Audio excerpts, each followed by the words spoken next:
Assalamualaikum Ibu. Waalaikumsalam, selamat datang Ibu. Silakan duduknya. Perkenalkan, nama saya Bidan Belia. Sebelumnya Ibu, ada yang bisa saya bantu? Ibu, saya datang ke sini ingin konseling tentang gizi pada ibu hamil itu apa saja ya Bu, dan makanan apa yang bergizi untuk ibu hamil. Baik Ibu, sebelumnya Ibu mengetahui kan gizi apa yang bagus untuk ibu hamil. Nah, di sini saya akan menjelaskan makanan apa saja yang bagus untuk ibu hamil, yang bergizi, terus apa saja yang tidak boleh dimakan, dan terakhir bagaimana cara mengolah makanan yang bergizi. Waktunya itu sekitar 15 menitan. Apakah Ibu bersedia? Iya, bersedia. Baik Ibu. Pertama-tama saya akan menjelaskan proses kehamilan dari konsepsi sampai ke persalinan ya Ibu.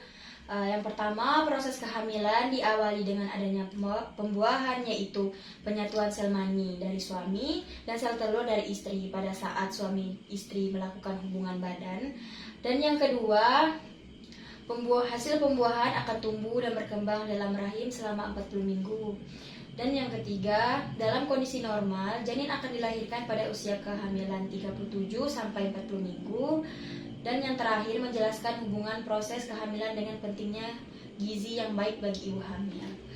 Baik Ibu, juga saya akan menjelaskan perubahan-perubahan fisik pada tiap-tiap semester. Nah, saya akan menjelaskan dari trimester 1, 2, dan 3. Jadi saya jelaskan secara langsung ya Ibu. Nanti juga bisa saya jelaskan selanjut di pertemuan trimester 2-nya lagi. Tapi ini saya jelaskan semuanya dulu ya Ibu. Baik Ibu. Supaya Ibu sudah ada gambaran nih di trimester 2, 3. Yang pertama, trimester 1, rahim mulai membesar, vagina lebih banyak mengeluarkan cairan, payudara mulai membesar dan tegang, serta pada daerah kalangan susu lebih menghitam. Perubahan rasa tidak enak di ulu hati, terdapat bercak-bercak di muka, garis-garis perut, sering kencing. Pada 2 bulan awal kehamilan, kenaikan berat badan belum terlihat. Dan yang kedua, trimester kedua, rahim lebih membesar, pembuluh darah membesar, terkadang menimbulkan varises, terkadang terjadi sembelit. Kadang juga mengeluh sesak nafas, terjadi peningkatan aliran pembuluh darah pada vagina, sehingga gairah seksual meningkat, rasa ingin kencing walaupun keluarnya hanya sedikit. Kenaikan berat badan sudah mulai terlihat ya Ibu.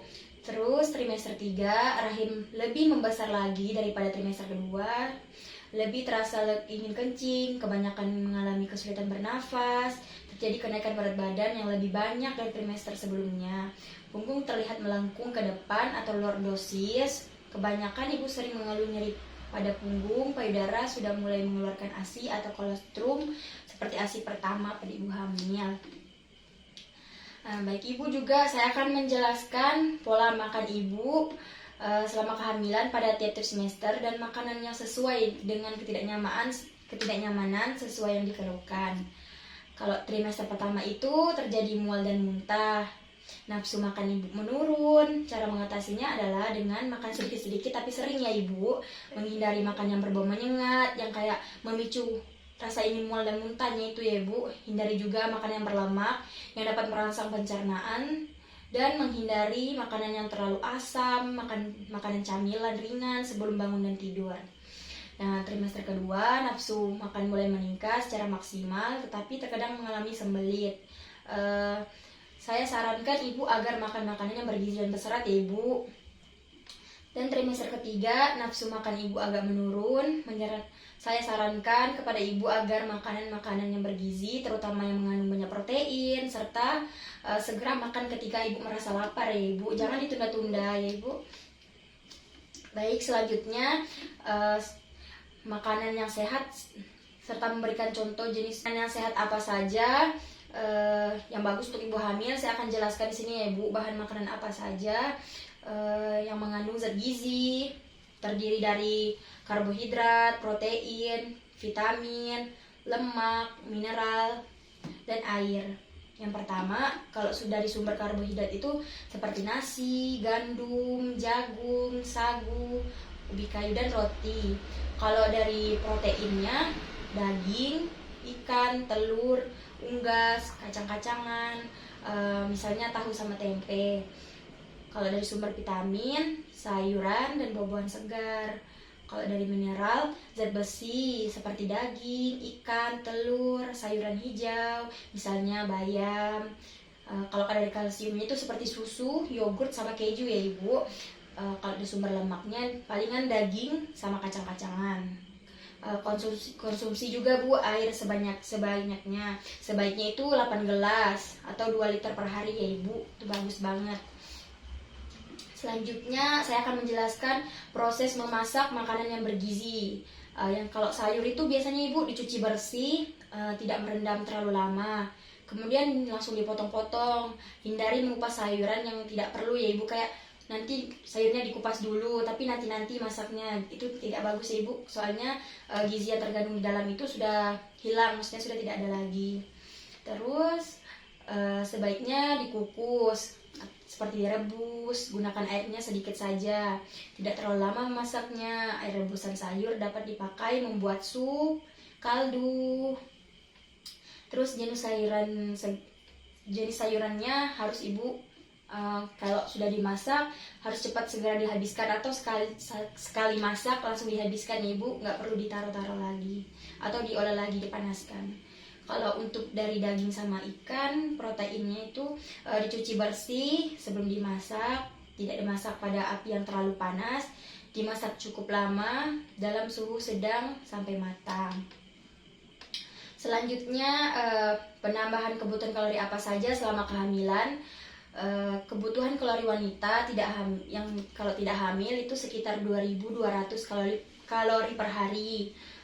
Kalau penambahan kalori untuk ibu hamil sekitar 300 kalori per hari atau 80.000 kalori selama kehamilan. Jadi selama ibu hamil memerlukan 2.500 kalori per hari.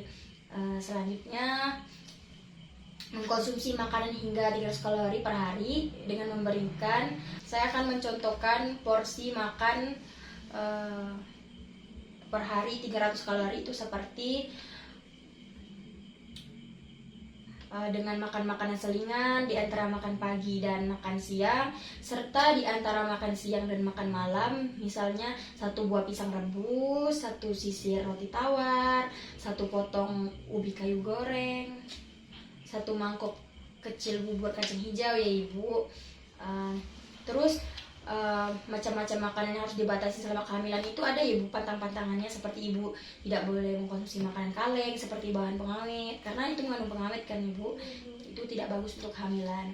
Yang kedua, makanan terlalu manis. Yang ketiga, makanan yang berlemak tinggi seperti susu, margarin, dan lain-lainnya yang terlalu berlebih.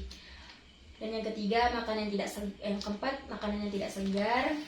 Dan yang kelima, makanan atau minuman yang mengandung kafein seperti kopi, teh, itu tidak bagus ya Ibu. Apalagi minum teh sambil makan, itu tidak bagus untuk penyerapan zat besinya Ibu. Yang terakhir, makanan minuman yang beralkohol tidak diperbolehkan konsumsi ya Ibu. Ibu tidak mengkonsumsi alkohol kan ya Ibu? Tidak Ibu. Baik Ibu. Selanjutnya, makanan yang harus banyak dikonsumsi selama kehamilan itu seperti sumber karbohidrat yang tidak banyak diolah, roti, sereal, bubur, spaghetti, gandum, dan beras merah. Kalau untuk daging itu seperti unggas, ikan, telur, dan kacang-kacangan. Kalau buah itu buahnya harus segar, sama juga dengan sayurnya harus segar ya Ibu. Kalau udah layu nggak boleh, nggak bagus. Terus susunya juga hasil olahannya, susunya juga harus minum hasil susu yang bagus itu susu yang hasil olahannya Ibu, seperti susu, keju, yogurt, yogurtnya tanpa gula. Terus selama kehamilan Ibu juga berat badannya harus sesuai kalau untuk selama kehamilan kenaikan berat badan ada yang normal. Yang normal itu bagusnya itu kenaikan berat badan sekitar di 9 sampai 13,5 kilo ya Ibu. Kalau lebih dari itu tidak bagus. Saya akan mencontohkan kenaikan berat badan pada tiap trimesternya. Yang pertama, trimester pertama Ibu hanya perlu berat badannya naik 1 kilo saja ya Ibu. Kalau untuk trimester 2 palingan 3 kilo atau 0,3 kilo per minggu naik BB-nya. Terus kalau trimester 3 itu 6 kilo atau 0,3 atau 0,5 per minggunya. Selanjutnya, menu gizi seimbang apa yang ada di makanan. Saya akan contohkan kayak isi dalam porsinya makanannya itu gimana gizi seimbangnya. Contohnya seperti nasi, di dalam piringnya itu ada nasi, tempe goreng, sayur bayam, pepaya, susu. Satu lagi ditambah makan selingannya, bisa Ibu makan konsumsi itu 1 buah pisang rebus, itu bagus juga ya Ibu untuk makan selingannya. Selanjutnya, apakah Ibu sudah mengerti?